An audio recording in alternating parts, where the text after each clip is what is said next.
మనం ఎందుకు గర్వపడుతున్నాం? కులాన్ని బట్టి గర్వించేవాళ్ళు, ఆస్తిని బట్టి గర్వించేవాళ్ళు, అంతస్తుని బట్టి గర్వించేవాళ్ళు, అధికారాన్ని బట్టి గర్వించేవాళ్ళు. దేవుని మందిరానికి వచ్చి ఏదైనా పరిచర్య చేయాలంటే స్టేటస్ వచ్చేస్తుంది కొంతమందికి. నేనా పరిచర్య చేయడమా? నా స్థాయి ఏంటో తెలుసా? నా అంతస్తు ఏంటో తెలుసా? నా చదువు ఏంటో తెలుసా? 3వ తరగతి 3 సార్లు చదువుకున్న వాళ్ళకి చెప్పండి మందిరం ఓడ్చమని.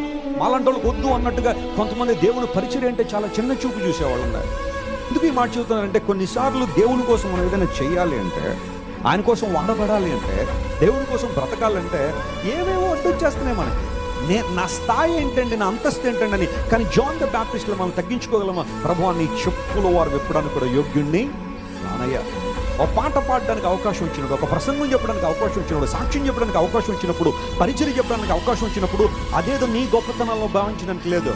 దేవుని మహాకృప, ఆయన అనుగ్రహం కారణం ఈ భూమి మీద నోరుండి పలకలేని వాళ్ళు చాలామంది ఉన్నారు యేసయ్య నామాన్ని. కొంతమంది అభాగ్యులైన వారు, మాటలాడలేని వారు కూడా చాలామంది ఉన్నారు. వారందరికీ లేని ధన్యత ప్రభువు నీకు ఇచ్చినప్పుడు దాన్ని గర్వంగా తీసుకుంటావా? నేను కాబట్టి అంటావా? లేదా దేవుని మహింపరుస్తావా?